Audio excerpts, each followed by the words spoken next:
السلام علیکم، میں ہوں سائرہ مسعود اور آپ دیکھ رہے ہیں سلیم بخاری شو۔ پاکستان میں دہشت گردی کے واقعات میں مسلسل اضافہ ہوتا چلا جا رہا ہے۔ آج ایف سی ہیڈ کوارٹرز پر خودکش حملے کے نتیجے میں 3 ایف سی اہلکار جو ہیں وہ شہید ہوئے ہیں اور 5 لوگ زخمی ہو گئے ہیں۔ آلدو جوابی کارروائی کے نتیجے میں ان تینوں خواریجوں کو جہنم واصل کر دیا گیا ہے اور آج زیارت میں بھی ایک آپریشن کے تھرو بہت بڑے دہشت گرد منصوبے کو ناکام بنایا گیا ہے۔ اور اب تو عالمی سطح پر بھی یورپی یونین اور ایس سی او کی جانب سے پاکستان کے موقف کی تائید کی جا رہی ہے دہشت گردی پر۔ But now ball is in Pakistan government court کہ کس طرح سے ان حملوں کا جواب پاکستان کی حکومت دیتی ہے اور کیا دہشت گردی پر ہماری حکومت کی کرنٹ پالیسی درست ہے بھی یا نہیں، اس پر سلیم بخاری صاحب کا تجزیہ لیں گے۔ In the second segment of this program ہم ملک کی سیاسی صورتحال پر بات کریں گے۔ کل ضمنی انتخابات کا مارکا نون لیگ کے نام رہا ہے، 13 میں سے 12 نشستیں جو ہے وہ نون لیگ جیت گئی ہے قومی اور صوبائی اسمبلی کی۔ ان انتخابات کے نتائج کا ملکی سیاست پر کیا اثر ہوگا، پاکستان پیپلز پارٹی اور پی ٹی آئی کی کیا پوزیشن ہوگی اب ملکی سیاست میں، اس پر بخاری صاحب کے ساتھ ڈسکشن کریں گے۔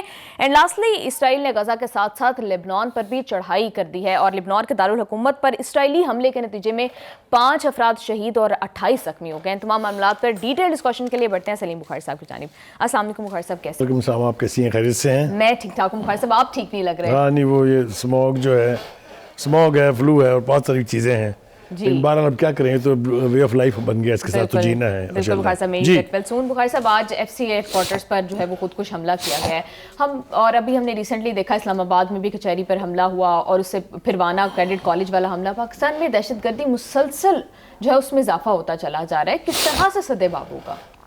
دیکھیے، پہلی بات تو یہ ہے کہ ہمیں یہ طے کرنا پڑے گا کہ یہ اضافہ کیوں ہو رہا ہے اور کیوں تمام تر کوششوں کے باوجود، تمام تر ایکشن کے باوجود ان واقعات میں کوئی کمی نہیں ہو رہی ہے۔ دو تین حوالے اس حوالے سے گفتگو 2-3 طریقے سے کی جا سکتی۔ پہلی بات تو یہ ہے کہ ہماری جو مذاکرات کے ذریعے اس عذاب سے نبٹنے کی کوششیں تھیں وہ ناکام ہو گئی ہیں، چاہے وہ دوحہ کے مذاکرات ہیں، چاہے وہ اس سے پہلے اس کے بعد ترکی میں مذاکرات ہوئے، 3 راؤنڈز ہوئے۔ وہ زبانی سب کچھ ماننے کے لیے تیار ہیں، سب کچھ مانتے بھی ہیں، لیکن لکھ کے دینے کے لیے کسی ایگریمنٹ کی صورت میں وہ تیار نہیں ہیں، اس لیے کہ ان کی کیا مجبوریاں ہیں ہم آج تھوڑی سی روشنی اس کے اوپر بھی ڈالنے کی کوشش کریں گے۔ اس واقعے کے اوپر میں بعد میں آتا ہوں، لیکن بنیادی طور پر یہ طے کرنا باقی ہے کہ کیا کابل کی حکومت فری ایجنٹ ہے کہ وہ یہ فیصلہ کر سکے کہ انہوں نے دہشت گردوں سے اپنی سرزمین کو پاک کرنا ہے؟ میرا جواب نفی میں ہے۔ میں نہیں سمجھتا کہ ایسا ہو سکتا ہے، اس لیے کہ کابل گورنمنٹ جو ہے یہ ہاسٹیج ہے ان تمام انٹرنیشنل ٹیررسٹ آرگنائزیشنز کی جو اس وقت وہاں پہ آلموسٹ قبضہ کیے ہوئے ہیں۔ دیکھیے داعش وہاں ہے، دیکھیے ٹی ٹی پی وہاں ہے، اور بہت ساری کو تقریباً نصف درجن کے قریب وہ تنظیمیں ہیں جو انٹرنیشنلی ڈکلیئرڈ ٹیررسٹ آرگنائزیشنز ہیں۔ کبھی تو ان کو یونائٹڈ نیشن نے ٹیررسٹ قرار دیا ہوا ہے، کچھ کو امریکہ نے ٹیررسٹ قرار دیا ہوا ہے، اینڈ وائسا ورسا، اور بھی بہت سارے لوگوں نے۔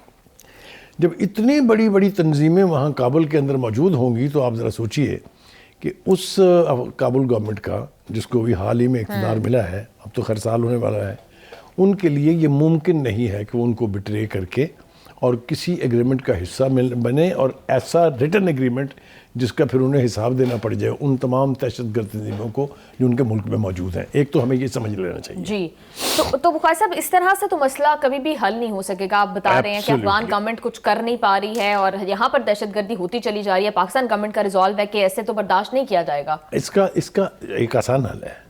پہلی بات تو یہ ہے کہ کابل گورنمنٹ یہ تسلیم کرے کہ جی میرے ہاتھ بندھے ہوئے ہیں، میں کچھ نہیں کر سکتا، انٹرنیشنل سپورٹ مجھے ملے گی تو تبھی میں ان کے خلاف کارروائی کر سکتا ہوں۔ اس سے وہ ڈرتے ہیں، اس لیے کہ انہوں نے پہلے دیکھ لیا ہے امریکہ کو بلا کے کہ کیا ہوا تھا وہاں پر۔ بالکل بخاری صاحب، لیکن اس کا ایک حل پاکستانی وفد نے دیا تو تھا کہ فتویٰ ایٹ لیسٹ دلوا دیا جائے تاکہ نہیں، فتویٰ وونٹ ورک۔ پہلے دلوایا تھا فتویٰ، مجھے اچھی طریقے سے یاد ہے، امیر نے ہی دیا تھا فتویٰ ان کے کہ پاکستان کے خلاف دہشت گردی کو برداشت نہیں کریں گے ہم، اور یہ جہاد نہیں ہے، یہ سب بکواس ہے۔ یہ فتویٰ جاری ہوا تھا لیکن کوئی اثر نہیں ہوا اس کا۔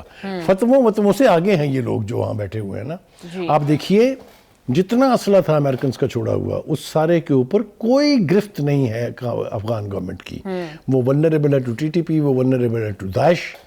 اور اب تو جو ایک نئی ایکویشن سامنے لائی گئی ہے، ہم اس کی طرف بھی تفصیل سے جائیں گے کہ اس وقت تمام سب سے زیادہ دہشت گرد گروہ جو ہے وہ دو مقامات پہ پائے جا رہے ہیں, ایک افغانستان میں ہے اور دوسرا شام میں ہے. جی بالکل بخاری صاحب, اور ابھی ہم نے دیکھا کہ جس طرح سے پاکستان میں آپریشنز ہو رہے ہیں ان دہشت گردوں کے خلاف, اور ایٹ دا سیم ٹائم دہشت گردی بڑھتی چلی جا رہی ہے, تو دونوں کا ایک ڈائریکٹلی پروپورشنل ریلیشن شپ ہے.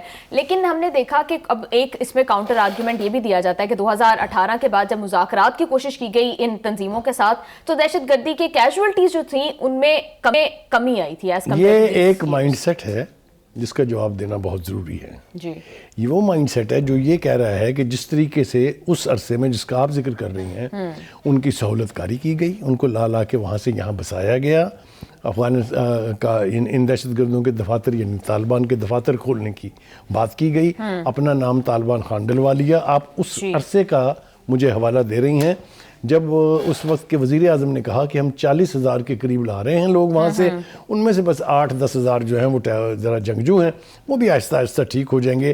یہ جو چانس لیا گیا تھا یہ پاکستان کے دفاع کے خلاف, یہ پاکستان کی سالمیت کے خلاف, میں بہت بڑا کمپرومائز اس کو کہنے میں آپ کو لگتا ہے کہ ہم اسی کا خمیازہ بھگت رہے ہیں؟ Absolutely, now we are talking, now we are in the right direction. ہوا کیا اس پورے عرصے میں, وہ آ کے دیکھیں, وہ ان کا کلچر وہی ہے, ان کا لباس وہی ہے, ان کی آؤٹ لک وہی ہے, وہ آ کے ہمارے معاشرے میں مائنڈ سیٹ وہی ہے, اور مائنڈ سیٹ وہی ہے. خیر میں مائنڈ سیٹ والی بات کے اوپر تھوڑی سی میری ریزرویشن ہے کہ تمام جو پشتون ہیں یا جو KPK کے لوگ ہیں وہ ان کا مائنڈ سیٹ وہ نہیں ہے جو ان کا ہے. اینی وے وہ آگے, وہ پتہ نہیں چل رہا, ان کو آئیڈینٹیفائی کر کے پکڑنا ناممکن ہو گیا. یہی وجہ ہے کہ پاکستان کو یہ فیصلہ کرنا پڑا کہ ان سب کو بگائیں یہاں سے, یہ ڈاکومنٹیشن کے اوپر آئیں, یہ پاسپورٹ لے کے آئیں, یہ ویزا لے کے آئیں, ہم ان کو ویلکم کریں گے, بازو بڑھا کے ان سے کہیں گے یہ اپنا وہی کاروبار جاری رکھیں. لیکن وہ اپنے آپ کو آئیڈینٹیفائی کرنے پر آمادہ ہی نہیں ہے. اور دوسری طرف جو سب سے بڑا قصیہ ہے وہ یہ ہے کہ پاکستان کے شناختی کارڈوں پہ, پاکستان کے پاسپورٹوں پہ ایک بڑی تعداد ان افغانس کی پوری دنیا میں پھیلی ہوئی ہے. جہاں جہاں بھی وہ کارروائی کر رہے ہیں, پکڑے جانے کی صورت میں نام پاکستان کا بدنام ہو رہا ہے. یہ ایک بہت سیریس ڈائلیما ہے جس کی طرف ہم بڑھ رہے ہیں. اب آ جاتے ہیں آپ کے اس واقعے کی طرف. جی, یہ آن گوئنگ ڈیبیٹ ہے, میں اور آپ بھی بحث کر رہے تھے کافی دیر اس کے اوپر, اور یہ ہم کرتے رہیں گے کیونکہ بحث کے نتیجے میں ہی کوئی نہ کوئی سلوشن سامنے آتا ہے, کوئی پکچر کھلتی ہے. لیکن یہ ایک دن میں حل ہونے والا مسئلہ نہیں ہے. یہ سال ہا سال اور دہائیوں سے وہاں جنم لے رہا تھا, اور اس کو اتنا ہی عرصہ لگے گا ایلیمینیٹ کرنے میں. شارٹ بریک کے بعد ہمارے ساتھ رہیے گا.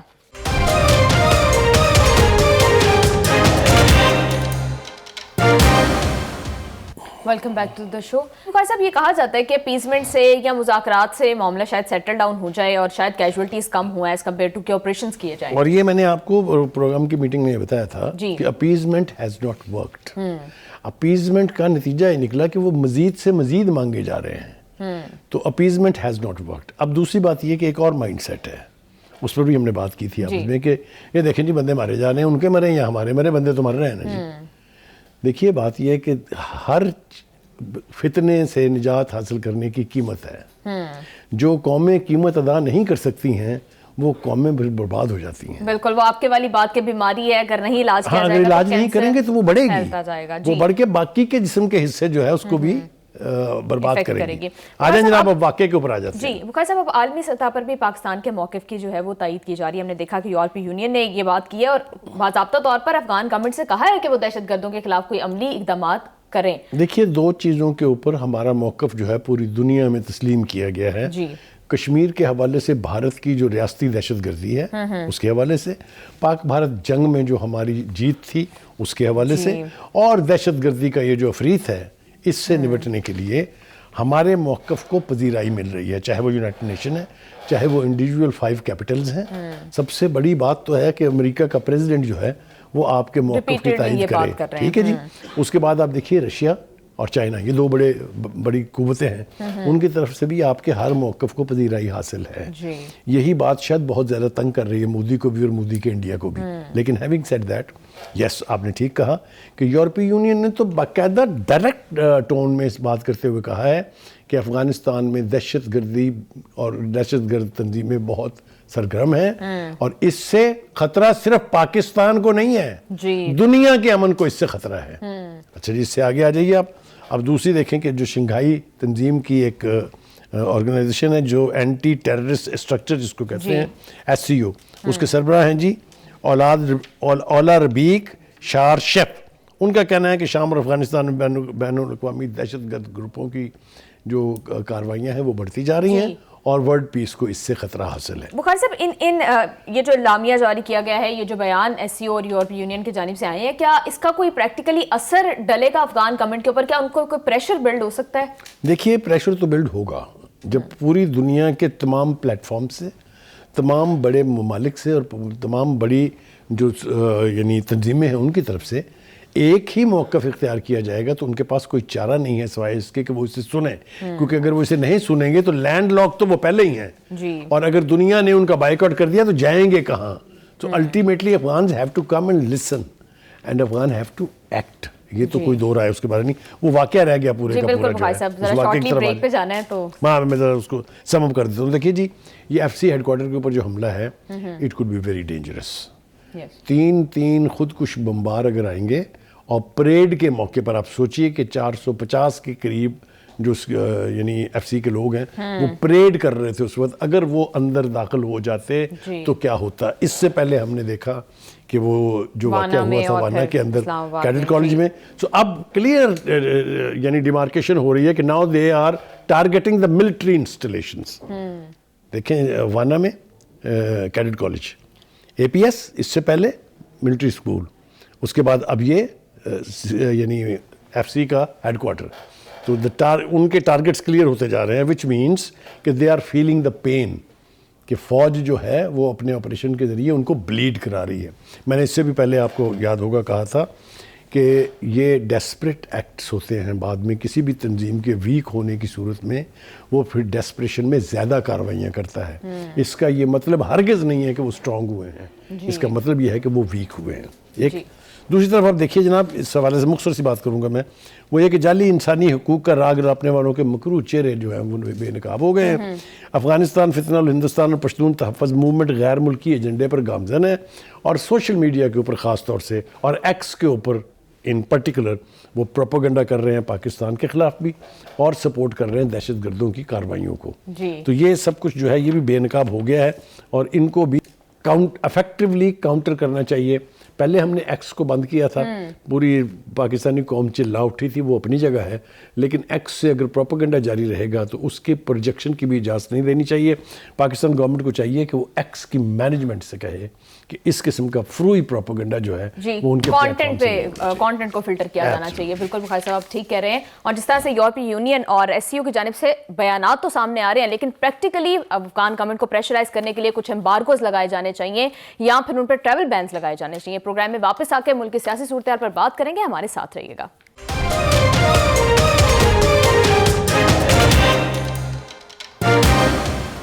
ویلکم بیک ٹو سلیم بخاری شو۔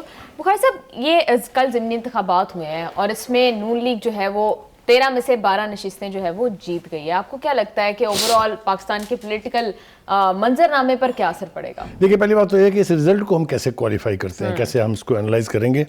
میرا خیال ہے اٹس اے کمبینیشن آف جو بڑی مین اسٹریم دوسری پارٹی ہو اس کی غلطیوں، اور جو یہ والی پارٹی ہے اس کی خوبیوں۔ It's a combination of both. جی، پنجاب میں کام ہوا ہے، اس کے بارے میں ان کے دشمن بھی کہتے ہیں، کوئی دو رائے نہیں ہے اس کے بارے میں۔ مریم ہیز ڈیلیورڈ، جو لیگیسی تھی شہباز شریف کی اس کو وہ لے کے آگے چلی ہیں۔ دوسری بات یہ کہ انہوں نے ایک کے بعد دوسرے غلط فیصلے کیے ہیں۔ میں اگر تفصیل میں جانا شروع کروں تو پہلے سب سے قومی اسمبلی کی تحلیل کر دی انہوں نے، آپ کو یاد ہوگا۔ اس کے بعد انہوں نے پنجاب اسمبلی تحلیل کر دی، پھر اس کے بعد انہوں نے ضمنی انتخابات کے میں حصہ نہیں لیا، پھر انہوں نے قائمہ کمیٹیوں سے سارے چیئرمین اور جو ورکرز ہیں ان کے استعفے دلوا دیے۔ یعنی جس شاخ پر آپ بیٹھے ہوئے ہیں اسی کو آری کے ساتھ کاٹ رہے ہیں، یعنی اپنی قوت جو ہے اس کو کم سے کم کرتے چلے جا رہے ہیں۔ تو ایک تو یہ غلط فیصلے جو ہیں، یہ غلط اسٹریٹجی کہہ لیجیے، چلیے فیصلے کہنے کا ہمیں حق نہیں ہے، لیکن ان کی اسٹریٹجی یقینی طور پہ غلط تھی۔ جی، دوسری طرف ہم دیکھتے ہیں اسی طرح سے یہ الیکشنز کا بائیک آؤٹ کرنے کا فیصلہ بھی غلط تھا۔ ایبسولوٹلی غلط ہوا، کیونکہ آپ کو زیادہ حسیمت اٹھانی پڑی ہے کہ آپ نے بائیک آؤٹ کیا ہوا تھا، اس کے باوجود اپنے کینڈیڈیٹ کھڑے کیے ہوئے تھے اور پس پردہ ان کو سپورٹ بھی کر رہے تھے۔ لیکن بخاری صاحب، یہ جو بائیک آؤٹ تھا وہ بھی بڑا ہپوکریٹک سا تھا۔ ہری پور میں بڑے دھڑلے سے جو ہے عمر ایوب صاحب کی سیٹ پر ان کی اہلیہ جو ہے وہ الیکشن لڑ رہی تھی، اور باقی سارے پاکستان میں انہوں نے بائیک آؤٹ کیا ہوا تھا۔ دیکھیے، آپ اس سے پہلے چلے جائیں، پورے الیکشن کو وہ کہتے تھے کہ 2024 کا جو الیکشن ہے وہ رگڈ ہے، جی، لیکن کے پی کے میں ٹھیک ہوا ہے۔ آپ سامنے ہے نا, پورے ملک کے الیکشن پر اسپرشن ہے, لیکن کے پی کے میں ٹھیک ہوا اس لیے کہ وہاں ان کی میجورٹی ہے. تو یہ جو ڈویلٹی کہہ لیجیے آپ اس کو, یا ڈبل سٹینڈرڈ کہہ لیجیے, کوئی بھی نام دے لیجیے, میں اس سے برا نام دینا نہیں چاہتا ہوں, اس کی وجہ سے ان کو کافی ہزیمت کا سامنا کرنا پڑا ہے. ٹھیک ہے جی. اب ذرا ہم دیکھ لیتے ہیں کہ صورتحال بنی کیا ہے. سب سے زیادہ بڑا کانٹیکسٹ جو تھا وہ ہری پور میں تھا. جی بالکل. ہری پور میں ان کی جو امیدوار تھی وہ عمر ایوب صاحب کی بیگم صاحبہ تھی, اور ان کا صوبہ ہے, ان کی ایڈمنسٹریشن ہے, وہاں ان کی مرضی کے بغیر پتہ بھی نہیں ہل سکتا. اس لیے یعنی دھاندلی کا الزام لگانے سے پہلے ان کو کئی دفعہ سوچنا چاہیے. جی, دھاندلی کا الزام انہوں نے لاہور NA 129 پر لگایا. تیسری بات جو یہ ہے, ہم بات کر رہے تھے روی سے, تو اس نے بتایا کہ وہ جو شوہر ہیں ابھی تو ہیں مریم نواز کے, انہوں نے وہاں صفدر نے بہت کام کیا. کیپٹن صفدر نے بہت کام کیا اس کانسٹیٹوئنسی میں, اور پوری قوت کے ساتھ کام کیا ہے. تو بہت سارے فیکٹر مل کے وہاں پر نون لیگ کی کامیابی کا باعث بنے ہیں. جہاں تک اس طرف کا تعلق ہے, دیکھیں نا, اب 7 میں سے 7 کی 7 سیٹیں قومی اسمبلی کی وہ جیت گئے ہیں. جی. پنجاب میں 7 میں سے 6 سیٹیں جیت گئے ہیں صوبائی اسمبلی کی, 1 پیپلز پارٹی جیت گئی ہے, اور وہ یقینی طور پہ حلقہ بھی پیپلز پارٹی کا تھا, اور ہم سب کو پتہ ہے کہ جو ساؤتھ پنجاب ہے اس میں ابھی تک بھی پیپلز پارٹی کا انفلوئنس موجود ہے. جی. بخاری صاحب, پاکستان تحریک انصاف یہ بھی بہت زیادہ جو ہے وہ واویلا کر رہی ہے اس کے اوپر کہ ٹرن آؤٹ بہت زیادہ لو رہا ہے, تو اس وجہ سے انتخابات تو ویسے ہی ان کو لیجیٹیمائز نہیں ہے, اور یہ میجورٹی سے نہیں آئے ہیں یہ لوگ, ان کے پاس عوام کا مینڈیٹ نہیں ہے, بہت تھوڑے لوگوں نے ووٹ دیا. پہلی بات تو یہ ہے کہ ضمنی الیکشن میں کبھی بھی ٹرن آؤٹ جو ہے وہ مثالی نہیں ہوتا. پورے پاکستان کی تاریخ کے آپ ضمنی انتخابات اٹھا کے دیکھ لیجئے, کہیں پر بھی آپ کو 25 اور 30 کے زیادہ آپ کو ٹرن آؤٹ نہیں ملے گا. ٹھیک ہے. دوسری بات یہ ہے کہ اگر آپ کو دھاندلی کا خطرہ تھا, اگر آپ کا خیال تھا کہ ٹرن آؤٹ نہیں ہے, جعلی ووٹ پڑ رہے ہیں, تو آپ کوئٹ کر دیتے نا الیکشن. تو انہوں نے کہا ہے کہ خان صاحب نے ایکچولی کہا تھا ووٹر سے کہ بائیک آؤٹ کر دیں, اس لیے ووٹر نکلا ہی نہیں ہے. تو خان صاحب کے موقف کی اب آپ مجھے یہ بتائیے کہ اگر یہ بات میں مان لوں تو یہ جو شہریار ناز جو صاحبہ ہیں, ان کو 1 لاکھ اور اتنے ووٹ کیسے پڑ گئے ہیں؟ جو یہاں پر انتخابات ہوئے وہاں سب میں آزاد امیدوار تھے, یقینی طور پر پی ٹی آئی کے لوگ تھے, پی ٹی آئی سپورٹ کر رہی تھی, تو لوگوں نے ووٹ تو دیے ہیں, لیکن جو اصل بات ہوئی ہے وہ کوئی پی ٹی آئی والا نہیں مانے گا. دیکھیے پی ٹی آئی کے پروٹیسٹ آپ یاد رکھیے, کتنا لاکھوں کا مجمع ہوتا تھا ان کے جلسوں میں, جو بھی عمران خان صاحب جو ہے ایڈریس کرتے تھے. جب کبھی بھی لانگ مارچ ہوتا تھا تو کتنے لوگ ہوتے تھے. اب کیوں نہیں ہوتے؟ تو کسی نے جادو تو نہیں کیا نا. اس لیے کہ آپ نے 9 مئی کے بعد جس طریقے سے ورکرز کو لاوارث چھوڑا, وہ اب آپ کے لیے نکلنے کے لیے تیار نہیں ہے. یہی ہوا 26 نومبر کو بھی, آپ کو یاد ہونا چاہیے کہ وہ جو کہا تھا کہ جی اتنے لوگ ہوں گے کہ جگہ نہیں ملے گی اسلام آباد میں سمانے کے لیے, وہ کہاں گئے. اس کے بعد کی کوئی درجن بھر کالیں آپ دیکھیں لاہور میں آنے کے لیے, لاہور میں جلسہ کرنے کے لیے. 2 دفعہ علی امین گنڈا پور صاحب نے شوق فرمایا, یہ لوگ نہیں نکلے اس لیے کہ وہ ڈسگرنٹڈ ہیں, وہ ڈس اپوائنٹڈ ہیں لیڈرشپ کے فیصلوں سے. اب یہی ہو رہا ہے, اگر آپ الیکشن کا بائیک آؤٹ کر دیں گے تو ووٹر کیوں نکلے گا؟ بالکل وہ ریلیکس کر گئے ہیں. لیکن جو نقصان ہے اس کا وہ یہ ہے کہ اب جب جینوئن الیکشن بھی ہوں گے تو ووٹر کو باہر نکالنا کار دارد ہوگا. میں ایک مثال دیتا چلوں آپ کو. پیپلز پارٹی کا جیالہ ناراض ہوا 1990s میں, آج تک مان کے نہیں دیا. 4 دفعہ تو یہاں مورچہ بند ہو چکے ہیں زرداری صاحب, اور 4 دفعہ ہی بلاول بھٹو زرداری صاحب ان جیالوں کو دوبارہ موٹیویٹ کرنے کے لیے آ چکے ہیں, لیکن کچھ نہیں ہوا. جی. تو کہنے کا مطلب یہ ہے کہ یہ پی ٹی آئی جو ہے اپنے ساتھ ظلم کر رہی ہے. ان اپنے ورکرز کو, اپنے ووٹر کو الیکٹرل پروسیس کا حصہ رہنے دیں تاکہ وہ اس سے کٹ کے ڈسگرنٹل نہ ہو جائے. جی, دیٹ ٹوٹلی میک سینس. بخاری صاحب ابھی آپ نے پیپلز پارٹی کی بات کی, تو ان انتخابات کے بعد پیپلز پارٹی کی پوزیشن اوور آل سیاست میں اور پھر قومی اسمبلی میں کتنی ویک ہو چکی ہے؟ Very important question. دیکھیے اب یہ الیکشن جیتنے کے بعد نون لیگ کے پاس 132 ارکان تو اس کے اپنے ہو گئے ہیں, اور پیپلز پارٹی کو نکال کے اگر باقی کے اتحادی آپ ڈالیں تو یہ تعداد ہو جاتی ہے 170. لہٰذا حکومت میں رہنے کے لیے تو ان کو اب پیپلز پارٹی کی محتاجی نہیں ہے. وہ جو ہر روز دھمکیاں آتی تھی، کبھی ادھر سے گورنر صاحب بول رہے ہیں، کبھی ادھر سے کوئی بول رہا ہے، کبھی یہ صورتحال اب ختم ہو جائے گی. میں یہ بالکل نہیں کہہ رہا ہوں کہ ٹوکا ٹکائی نہیں چلے گی، وہ تو چلتی رہے گی، لیکن وہ جو چھوڑنے کی دھمکیاں ہوتی تھی نا، وہ میرے خیال سے اب ملنی بند ہو جائیں گی. لیکن سینٹ میں تو کوئی بھی بل منظور کروانے کے لیے بھی پیپلز پارٹی اس پر بارگن ہوگی. جی یہ جو باقی ہیں یہ اس قسم کی صورتحال سے نمٹنے کے لیے استعمال ہوں گے.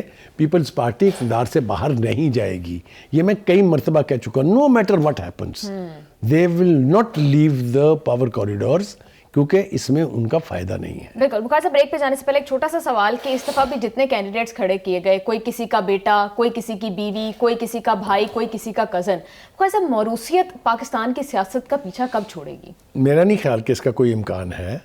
یہ یعنی بیڑا اٹھایا تھا عمران خان صاحب نے، لیکن ہم نے دیکھا کہ وہاں بھی ابھی بھی ان کے ہی پارٹی کے ورکر کی اہلیہ جو ہے وہ، میں وہی کہہ رہا ہوں نا کہ وہاں بھی موروثیت جو ہے ایک شکل میں موجود ہے. چاہے ان کے اسپوکس پرسن لے لیجیے آپ، یا چاہے ان کی جو اس وقت کیمپین کر رہی ہیں وہ بہنیں بھی ہیں، بیگم صاحبہ بھی ہیں. بیگم صاحبہ اور بہنوں کے بارے میں یہ دعویٰ کیا جاتا ہے وہ نان پولیٹیکل ہے. یہ اتنا بڑا جھوٹ ہے اور اتنا بڑا لطیفہ ہے کہ اس کے اوپر آپ صرف شاباش دے سکتے ہیں ان کو یہ کہنے کے لیے، کیونکہ وہ پولیٹیکل ہیں، وہ پولیٹیکل کیمپیننگ کر رہی ہیں، وہ پولیٹیکل پارٹی کا کام کر رہی ہیں. اس لیے جرأت کے ساتھ کہیں نا کہ ہاں جی وہ ہیں حصہ. تو موروثیت پاکستان کی سیاست سے ابھی کئی بڑے طویل عرصے تک نہیں جائے گی. جی بخار صاحب بالکل ٹھیک کہہ رہے ہیں. پروگرام میں ہم واپس آئیں گے ایک شارٹ بریک کے بعد. بریک سے واپس آ کر ہم مشرق وسطیٰ کی صورتحال پر بات کریں گے. ہمارے ساتھ رہیے گا.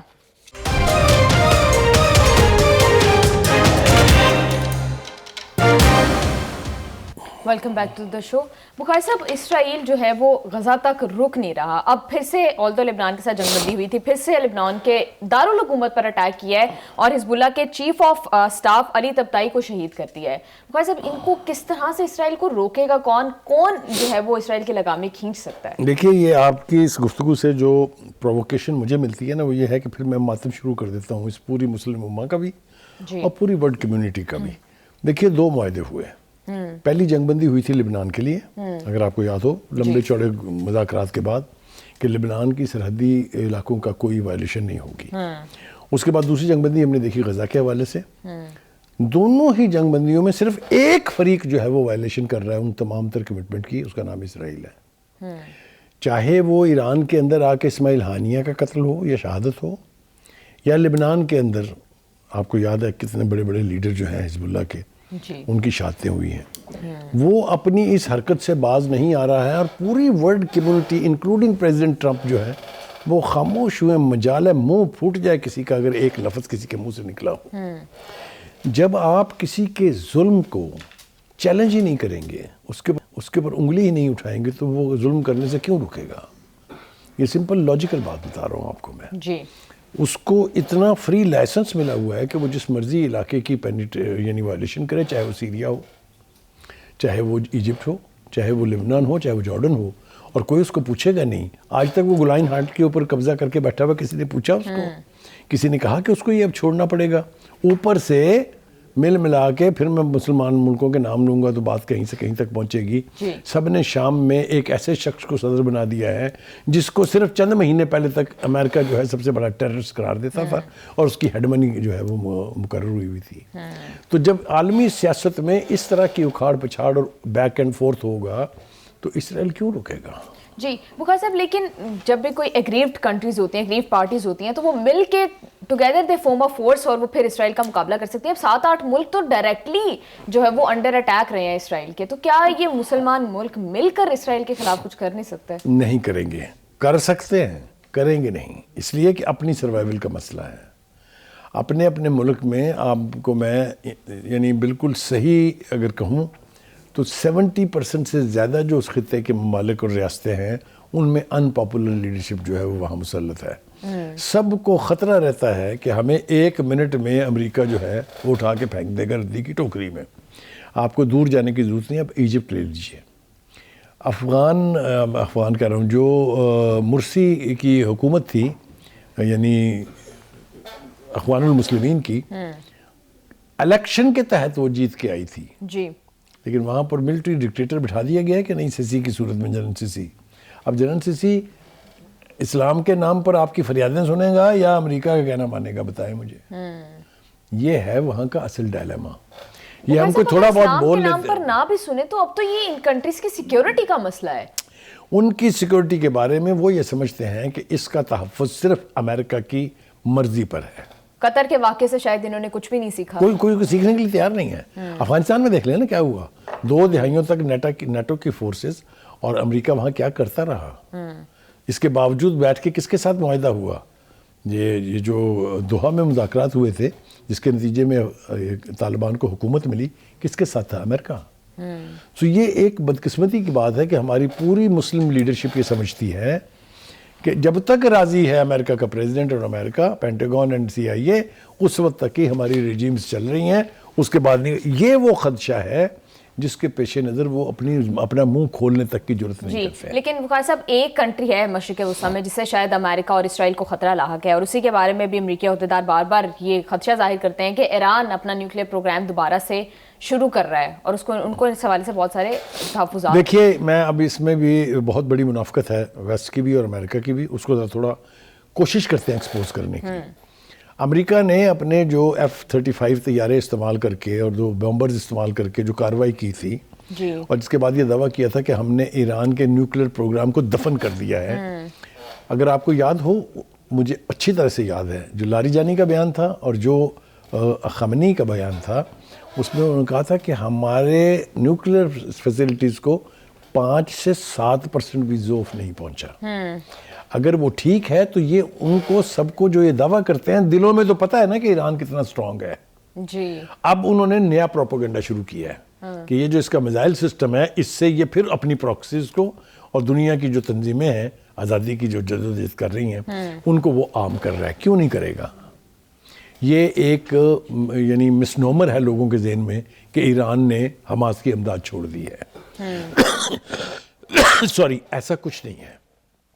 وہ جن تنظیموں کے پیچھے تھا، چاہے وہ حزب اللہ ہے، چاہے وہ حوثیز ہیں یمن کے، یا وہ حماس ہے غزہ کی، ان سب کے پیچھے پوری طرح سے ایران کی سپورٹ جو ہے وہ موجود ہے. اور اگر یہ بات درست ہے کہ وہ ان کو میزائل سسٹم اپنے دے کے اور پھر سے اسٹرینتھن کر رہا ہے، تو پھر میرے خیال سے امریکہ کو بھی اور اسرائیل کو بھی الارم ہونا چاہیے. بالکل. بخاری صاحب، ریسنٹلی ڈونلڈ ٹرمپ یہ کہہ رہے ہیں کہ ایران کے ساتھ نیوکلیئر ڈیل کے اوپر بات چیت جو ہے وہ شروع ہو گئی ہے، تو پھر کیا آپ کو لگتا ہے کہ نیوکلیئر ڈیل ہو سکتی ہے دونوں کے درمیان؟ ایران، میں آپ کی بات کرتا کلامی کر رہا ہوں، معافی چاہتا ہوں. آپ مجھے یہ بتائیے، اگر ان کی فیسلٹی تباہ ہو چکی ہوئی ہے تو پھر مذاکرات کاہے کے لیے کر رہے ہیں؟ کوئی رشتہ کر رہے ہیں؟ نہیں بخاری صاحب، امریکی عہدیدار تو اب بھی کہہ رہے ہیں کہ 60% افزودہ یورینیم اب بھی ایران کے پاس محفوظ ہے. ٹھیک ہے، میں وہی تو کہنا چاہ رہا ہوں کہ پھر وہ کلیم کہا گیا کہ ہم نے ان کی نیوکلیئر صلاحیت جو ہے اس کو برباد کر دیا اور اگلے اتنے سال تک بھی ایران جو ہے وہ کچھ نہیں کر سکتا. یہ ان کے بیان کی اپنی کنٹراڈکشن ہے. That means Iran's nuclear program is still safe, اور میزائل سسٹم جو ہے ان کا وہ دنیا میں موسٹ ویل اکوپڈ قسم کا سسٹم ہے، اور یہ انہوں نے اسرائیل کے خلاف ثابت کر دیا ہے. 2 دن جو لاسٹ تھے جب سیز فائر کے تقاضے شروع ہوئے، ٹرمپ خود کہتا ہے کہ میں حیران تھا. American president was shocked and surprise to see the response of the Iranians. 11,000 skyscraper جو ہے تل ابیب کے اندر زمین بوس ہوئے ہیں. یہ اسرائیلیز کیسے بھولیں گے؟ ابھی جو ہمارے ساتھ جو محبت کی پنگیں چل رہی ہیں اس میں ایک ہی تقاضا ہے، وہ یہ کہ ایران سے کہیں کہ اسرائیل پہ دوبارہ حملہ نہ کرے. جی بخاری صاحب، اب جس طرح سے ایران دوبارہ سے یہ باتیں امریکی عہدیدار بھی کر رہے ہیں کہ یورینیم افزودہ کر رہا ہے، اور اگر ایران دوبارہ سے پراپرلی اپنا نیوکلیئر پروگرام شروع کرتا ہے تو کیا ایک اور جواز مل جائے گا؟ امریکہ اور اسرائیل دوبارہ سے اٹیک کریں گے ایران کے اوپر، اور اگر ایسا کیا جاتا ہے تو Iran how would Iran react? پہلی بات تو یہ ہے کہ Iran is now better equipped to respond to any aggression against its country. China کے سسٹمز وہاں آ چکے ہیں، روسی سسٹم وہاں آ چکے ہیں، اینڈ ابو آل ان کا اپنا نیوکلیئر پروگرام اور ان کا اپنا میزائل پروگرام اتنا اسٹرانگ ہے کہ میرا نہیں خیال کہ اسرائیل اگلے آنے والی کئی دہائیوں تک جرأت کرے گا ایران کو چھیڑنے کی. اس کو تو اب گارنٹیز چاہیے کہ ایران اسرائیل پر حملہ نہ کرے. میں آپ کو بتا رہا ہوں پریزیڈنٹ ٹرمپ بھی یہی چاہتے ہیں، یہی گارنٹیاں وہ مانگ رہے ہیں، کبھی ہمارے فیلڈ مارشل سے، کبھی ہمارے پرائم منسٹر سے، کہ ہمیں انشور کریں کہ ایران اسرائیل کے خلاف ایگریشن کمٹ نہیں کرے گا. اس کا مطلب یہ ہے کہ وہ دہشت زدہ ہے ایران کی قوت سے بھی اور اس کے اس